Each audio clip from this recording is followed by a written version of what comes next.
Be ready. 5 seconds.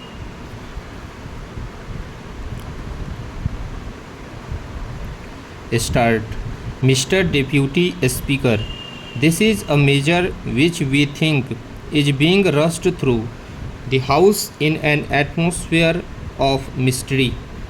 Even the honorable member who has been associated with the Public Accounts Committee for such a long time and who is now the present chairman of the PAC has put forward his views very eloquently to tell us how this is a matter of great complexity and is sought to be rushed through without proper details being made available to the members of parliament.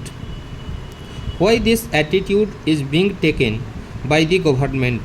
Suddenly, after so many years, government feels one night that they must have audit separated from accounts and promulgate an ordinance.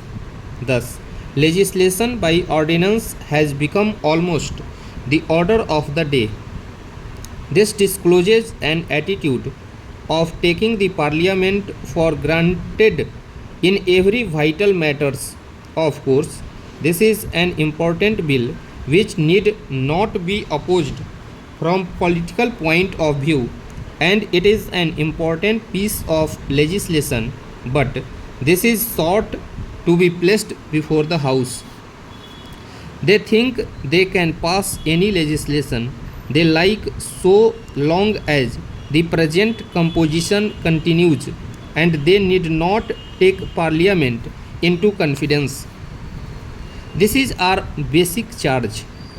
We are being asked to give our thoughts to a piece of legislation which requires very thorough study. The minister may be happy with the bureaucratic advice he receives. They do not realize what its full implications are. They are quite satisfied with the bureaucratic advice they get. We want to know the real objective separating audit from accounts or accounts from audit and come out with an ordinance and come up to the house with something which has been accomplished as it were, and then say, you please give your formal assent to it, and so on. Sir, we object to it on principle.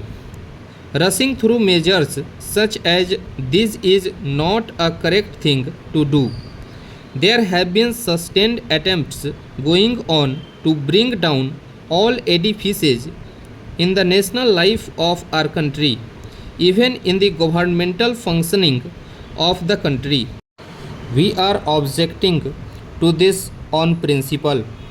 This is a matter which should have been conceived on proper considerations. Parliament should have been taken into confidence in much greater detail about its full implications, being the highest body as such.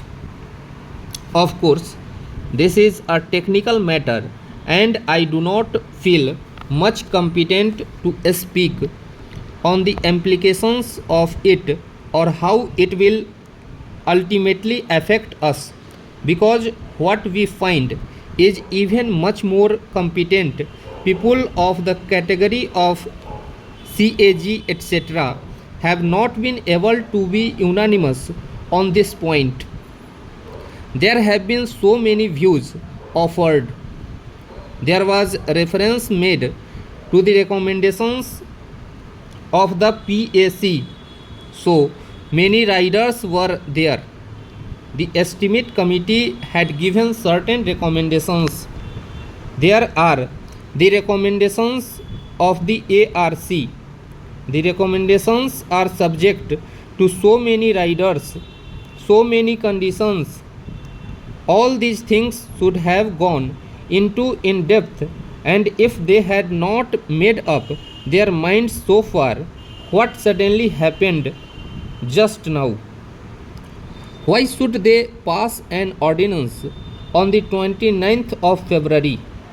Why cannot they wait for 7 days for the house to reassemble? They just come to this house with this attitude which cannot be appreciated.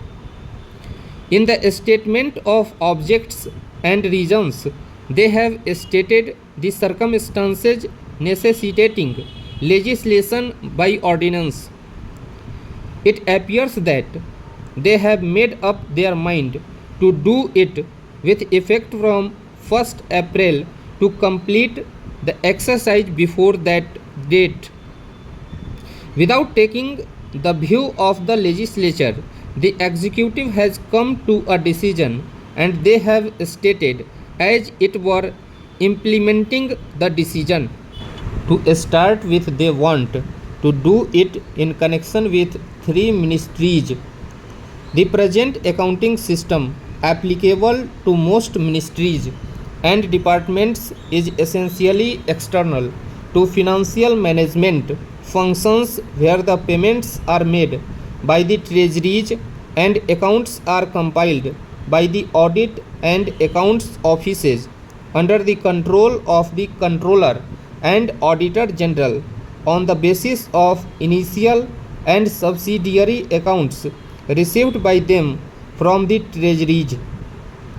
This system worked fairly well when governmental business was limited.